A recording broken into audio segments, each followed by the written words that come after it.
आज विकेन्डको वार मैले अस्ति शनिबारवाला अहिले भर्खर हेरिसकेँ होइन। अनि मलाई कस्तो नरमाइलो लाग्यो क्या, किन भन्दा यिनीहरूले फेरि यो हुन्छ नि कुनिकाजी अनि तानिया यिनीहरूको साइड लिने भएछ क्या।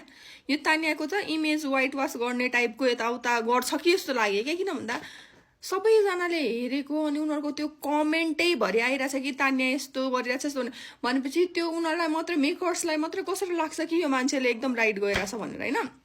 मैले त्यो उहरूमा हेर्दाखेरि ओहो के नै भन्ला यो के भन्छ प्रोमोमा हेर्दाखेरि चाहिँ प्रणीतलाई के भन्ला यो सलमान खानले भने जस्तो लागेको थियो। के पनि भनेन, एकदम राम्रो एकदम ग्रेसफुल्ली उसलाई सम्झायो ओर्यो होइन। तर त्यो तानियाले के भनेको बापतको चाहिँ उसले जवाफ दिएको हो नि त। प्रणीतसँग अरूले आएर त केही भनेकै छैन भनेपछि त उसले किन अरूलाई रोस्ट गर्दै अथवा अरूलाई जवाफ दिए, रोस्ट पनि गरे होइन क्या, उसलाई जवाफ चाहिँ दिएको हो क्या। उसले जे भन्छ हावा कुरा गरिरहेछ, उसले सान देखाएर छ नि, त्यसको जवाफ मात्रै दिएको हो नि त प्रणीतले। कस्तो नरमाइलो लाग्यो क्या मलाई। कस्तो यस्तै हुन्छ क्या मलाई झ्याउ लाग्ने।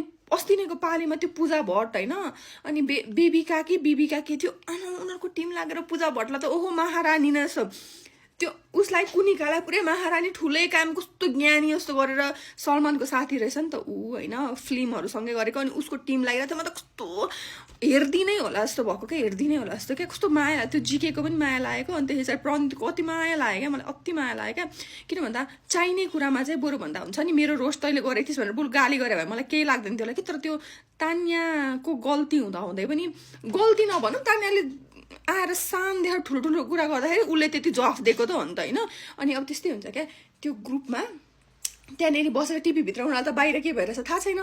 अब त्यहाँ गएर अनि तानियाले चाहिँ ओहो कस्तो राम्रो भइरहेछ तानियाको भने जस्तो कुरा गर्यो। अनि त्यस पछाडि त्यो प्रणीत जिकेहरू यताउता नराम्रो जस्तो कुरा, त्यो भएपछि अब उनीहरूको भित्रैबाट त्यो हुन्छ नि अलिकति ओहो मैले त गल्ती गरिराखेको छु भनेर आउँछ क्या। अनि गेमहरू खेल्न सक्दैन क्या, त्यस्तो हुन्छ।